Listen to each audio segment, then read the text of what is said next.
जैसे दिवाली पे उनको धूप वासना पूजा पाठ करा पितरों की साल में एक बार, तो क्या उनको छोड़ दें? जैसे मैं ओम नमः शिवाय का जाप कर रहा हूं। देखो मैंने एक बात बताई आपको, आपका पूरा गांव एक आदमी से उत्पन्न हुआ। हमारा पहले वो पितर, फिर उसका वो पितर जिसने उस गांव को उत्पन्न किया, या वो जिस गांव में उत्पन्न हुआ तब तो उसने नया गांव बसा दिया, है ना। ऐसे ही सारे गांव बसे थे, एक आदमी वहां चला गया, एक आदमी वहां, फिर उसकी संतानें हो गई 6 से 8, 8 से 10, अब डोले डोले के ऊपर लटके फिरते हैं हम। लेकिन हम सब एक ईश्वर की संतान है। इससे ये सिद्ध होता है कि किसी एक से हम उत्पन्न हो और आगे हमारी वंश मेल बढ़ती। अब बेशक हम आपस में एक दूसरे को गाली दें, हमें जबकि करना चाहिए प्रेम, क्योंकि हम एक दूसरे के बहन भाई तो हैं। सत्ता तो मूल में एक ही है और उसमें सबके केवल मानव बनाया है। ये क्या कम खुशी की बात है कि सबको एक जैसा बना रखा है। थोड़ा बहुत चेहरे में बदलाव क्या कर दिया, तुम सारे अलग हो गए। तुमने जातियां और धर्म बना लिए, तुमने विशिष्ट विशिष्ट पंथ बना लिए। अरे तुम्हारी औकात क्या है उसकी सत्ता के सामने? जब चाहे वो पत्ते के तरह बिखेर देगा 1 सेकंड के अंदर। नहीं समझे? अब बात रही पितृ की, तो जिसको आप पूजना चाहिए, जो पितृ है वो तो ऊपर के लोकों में एक पितृ लोक है, वहीं पे वो स्थापित है। लेकिन अगर कोई संसार में भ्रमण कर रहा है तो तकरीबन प्रेत ही है, चाहे अच्छा है चाहे बुरा है, वो बड़ा प्रेत है बस। आगे ना, अब आप कमाया क्या यहीं से पता चलता है। अगर आपने अच्छी ऊर्जा कमाई आप ऊपर चले जाओगे, और बुरी ऊर्जा कमाई है नीचे रहोगे। और जो ऊपर चला जाता है ऐसा नहीं है वो आपको तरंग नहीं देता। जैसे विवेकानंद जी का नाम लीजिए अभी तरंग आएगी, योगानंद जी का नाम लीजिए अभी तरंग आएगी, आगे ना जितने भी कबीर साहब का नाम लीजिए अभी तरंग आएगी। और क्या कहते हैं, आप गुरुमुख होकर गुरु नानक जी का नाम लीजिए अभी तरंग आएगी, गुरु ग्रंथ साहिब को मन से पुकारिए अभी तरंग आएगी। तो जितने लोग अच्छे हैं आगे ना, और जिन्होंने इस धरा भूमि पर रह के महापुरुषों वाला काम किया है और उस पुरुषोत्तम की कल्पना की है, उसको पाया है, उसका साक्षात्कार किया है, वे तो जहां भी याद करोगे वो ऊपर के लोग तो क्षण भर में आ जाएंगे। उनकी तरंग आएगी सीधी आपको। इसी तरह से आप देवताओं को ऊपर से बुलाते हैं कि नहीं, और वो आते हैं कि नहीं आते हैं, तो उनका माध्यम केवल यज्ञ ही है। क्या है? यज्ञ ही है। यज्ञ ही है उनका माध्यम। बिना यज्ञ के देवता नहीं आते हैं। और जो ये मांस मट्टी और ये और वो और हुक्का करते हैं, इनसे तो देवता वैसे भी नहीं आएंगे। कैसे आएंगे बताइए आप मेरे को। और जो ऐसे आ जाते हैं वे देवता ही नहीं है। नहीं समझे आप? वो देवता ही नहीं है, वो तो आपका भोग पदार्थ लेके मजे उड़ा रहे हैं बस केवल। और तभी वो दुख दे रहे हैं और किसी को सुख दे रहे हैं। अगर देवता हो तो किसी को दुख सुख दे। जैसे मानव किसी को कभी दुख दे देता है, किसी को अपनी बात से किसी का दिल दुखा देता है, किसी को सुखी कर देता है, ये देवता का काम नहीं है। देवता का काम तो केवल देना है, केवल आपको भर रहा है नीचे से ऊपर तक। वो आपको धन देगा, ऐश्वर्य देगा, आपको सभी प्रकार के सुख प्रदान करेगा, आपकी रोजी रोटी को प्रदान करेगा, आपकी संपत्ति को बढ़ाएगा। भगवान कृष्ण स्वयं कह रहे हैं घटने दूंगा ही नहीं। ठीक है, तू मेरी शरण में तो आ, फिर तेरे कुल की रक्षा, वंश की रक्षा, तेरे पितरों की रक्षा सब मेरी जिम्मेवारी हो जाएगी। इसलिए केवल आदमी को तो शरणागति लेनी है। और इसलिए ये पितृ पूजने छोड़ो। अगर आपका कोई पितृ ऐसा था जो बुरी हालत में था, या जिसने बुरी गति की अपनी, जो दारू पीता था, सिगरेट पीता था, बीड़ी पीता था, तो उसी के तत्व आपके घर में घूमेंगे, उसी का संस्कार आपके बच्चों को पड़ेगा। आप नहीं चाहते आपका बच्चा ऐसा बने जो आपके छोटे भाई की तरह दारू पिए या बड़े भाई की तरह दारू पिए, तो कहाँ फिर उनको पूछ रहे हो भाई। और अगर आपने पिलानी है तो सभी के बच्चे क्यों बिगड़ रहे हैं? इसलिए तो बिगड़ रहे हैं, उसके पीछे किसी का विवेक काम नहीं कर रहा, किसी की तपस्या काम करेगी, और वो है मनु भैया। मैं ये बातें समझा रहा हूँ बारीकी से, क्योंकि मैं इनको बारीकी से समझ रहा हूँ।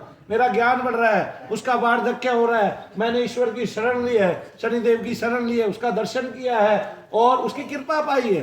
तो जो किसी एक देवता की भी कृपा पाता है वो देवता के इशारे से चलता है। देवता उसके शरीर में प्रविष्ट नहीं होते, लेकिन देवता उसके मन पे, यहाँ पे बुद्धि पे तरंगे देते हैं, उसका विवेक बढ़ाते हैं। और यही प्रत्येक देवता की परिकल्पना है। जिस देवता को आप भजते पूछते हो वो आपको अपने जैसा बना देता है, और अपने अंदर उसके अंदर उसके गुण आते ही आते हैं।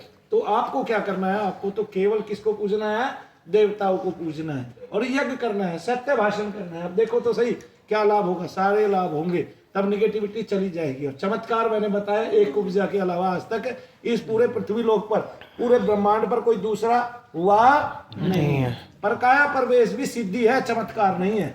आए ना, क्योंकि वो सिद्धि ईश्वर ने पहले से ही तय कर रखी है कि आप एक सीमा पे पहुंच जाओगे, तब उस सीमा पे आपका जो चेतना है वो इस स्तर पे होगा कि वो कहीं भी चला जाएगा, कुछ भी कर सकता है, किसी में भी जा सकता है और कुछ भी कर सकता है, किसी मृत शरीर में भी जा सकता है, किसी जीवित व्यक्ति के चेतना स्तर पर, सूक्ष्म स्तर पर जाकर उससे वार्तालाप कर सकता है। इसी तरह तो भगवान हमसे भी वार्तालाप करते हैं।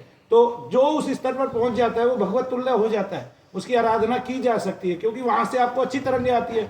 इसलिए हम जितने ऋषि हैं, संत है, महात्मा है, उनको याद करते हैं, उनको पूजनीय बनाया हुआ, उनकी तस्वीर रखी हुई है, इस बहाने उनको याद करते हैं। तो एक, अगर आप उनको घर पे बैठ के याद कर रहे हैं तो सीधी तरंग आप पर आएगी। एक, अगर आप उनके किसी संस्थान में जाके उनके मंदिर के आगे जाप कर रहे हैं या उनको याद कर रहे हैं, इसका उदाहरण एक सीधा मानिए कि रामकृष्ण परमहंस जी हैं, हम यहाँ बैठे हैं, हम स्तुति करते हैं सारे के सारे, तो तरंग आएगी। कैसे कि आंखें बंद कीजिए, दोनों हाथ जोड़िए और बोलिए, मेरे साथ बोलिए, आपको बहुतों को पता चलने वाला है तरंग आ रही है। देखो मेरे को आ रही है इस टाइम उनकी ऊर्जा, रामकृष्ण परमहंस की नाम लेते ही। लेकिन अब मेरे साथ साथ बोलिए कि बोलिए, हे संत शिरोमणि, भक्त शिरोमणि, महाकाली माता को हृदय में धारण करने वाले, हे सत्य स्वरूप, पूर्ण गुरु, गुरु वर्य, और परम आदरणीय श्री विवेकानंद आचार्य के भी गुरु और कुल गुरु आप श्रेष्ठतम मार्ग के प्रवक्ता हैं, अधिवक्ता हैं, और हम आपका अनुसरण चाहते हैं, आपका अवलंबन करना चाहते हैं, आपकी ऊर्जाओं में रहना चाहते हैं। हे गुरुवर, हमारा कल्याण कीजिए, हे रामकृष्ण स्वरूप, हम पर कृपा कीजिए, हम आपका आदर करते हैं, और अपने कुल सहित, वंश सहित आपको प्रणाम करते हैं। आपकी सदा ही जय हो, सदा ही जय हो, सदा ही जय हो। अब ये बता दीजिए, केवल इतना करने पर तरंग किस किस को आई? ये हाथ ऊपर करो, दोनों हाथ ऊपर करो जिनको तरंगे आई है, ऐसे हाथ ऊपर करो जिनको तरंगे आई है। शरीर में वाइब्रेशन हुआ है, झंझनाहट हुई है, ये देखिए। अब ये देखो, कईयों को खांसी आई, दबाव पड़ा, क्यों पड़ा? जैसे किसी को खांसी आई, दबाव पड़ा, क्यों पड़ा? क्योंकि जो देह ऊर्जा, इधर मत दिखाओ, उधर मत दिखाओ भाई, जो देह ऊर्जा है, क्या है? देह ऊर्जा। जो देह ऊर्जा है, वो जब देह ऊर्जा आएगी तो जो नकारात्मक ऊर्जा है उस पर दबाव पड़ेगा। क्या होगा? दबाव पड़ेगा। मैंने करके दिखा दिया ना, दुनिया में कोई करके नहीं दिखा सकता ना, ऐसे करके दिखाने वाले खत्म हो गए भाई, है ही नहीं। और इस विषय में तो, प्रेत और पितृ आदि के विषय में तो मैं मनु भैया ये सौगंध बता रहा हूँ अभी तक की, कि मैंने आज तक कभी किसी को नहीं देखा अपने पूरे जीवन में ऐसे करके जो दिखाता हूँ, ये अभी किया, अभी पता चल गया आपको। अब हम रामकृष्ण परमहंस जी के मंदिर में जाते हैं, वहां जाके माथा टेकते हैं, तो वही तरंग पहले उस तस्वीर में गिरेगी, फिर हमारे पास आएगी, मांगने वाले के अनुरूप में, उसकी जितनी श्रद्धा होगी।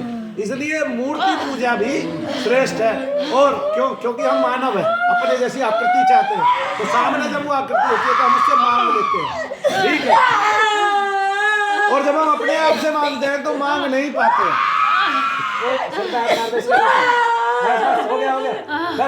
हो गया, चुप।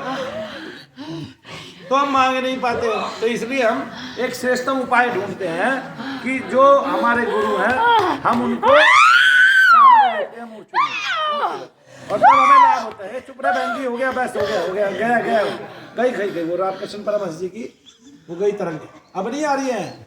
बस इतने से इतने सारे प्रेत बेचैन हो गए, आगे ना समझ में, ये प्रेत बाधा है तभी तो बेचैन हो गए। अब देखिए मंदिरों में लोग जाते हैं, वहाँ घंटे घड़ियाल बजते हैं, जाप होते, कीर्तन होते, वहाँ सर क्यों घूमते हैं? इनको प्रेतादिक बाधाएं हैं भाई, इनको नकारात्मक ऊर्जा है, तभी सर घूमते हैं। किसी को शौक पड़ा है क्या? अरे मेरी माँ जाके कहीं पे मंदिर में सर घुमाएगी, शौक पड़ा है उसको? 4 बच्चों की माँ है, उसके शादीशुदा बच्चे हैं, पागल है वो? अरे ये हिंदुस्तान पागल है, इस हिंदुस्तान का मलिया मेट होता हुआ बच गया। अब आगे समझ में कि भगवान किसी को ना किसी को तो उजागर करता है, मेरे जैसे 100 पैदा कर देगा। आए ना समझ में? जो इस विषय को इतनी गूढ़ता से देखेंगे तब बचेगा, वरना तो बचेगा ही नहीं। क्यों? घर घर में नेगेटिव नकारात्मक ऊर्जाएं घुस गई है, सब लोग बीमार इसी से हैं, और ढूंढ कहाँ रहे हैं? हॉस्पिटल में इलाज हो रहे हैं। तो आप हॉस्पिटल से 6 साल से दवाई नहीं दिला रहे थे अपनी पत्नी को? दिला रहे थे कि नहीं? तो ऐसा क्या हुआ कि एक बार यहाँ ही यज्ञ हुआ, मैंने हाथ भी नहीं लगाया और 6 साल की दवाइयाँ बिल्कुल बंद होगी, जबकि महीने में 2,500 रुपए की दवाई चल रही थी, डॉक्टरों ने गठिया भाई बता रखा था, अब कहाँ गया गठिया भाई? ठीक है ना। तो लोगों को यही दिखाना है, यही बताना है, चमत्कार के पीछे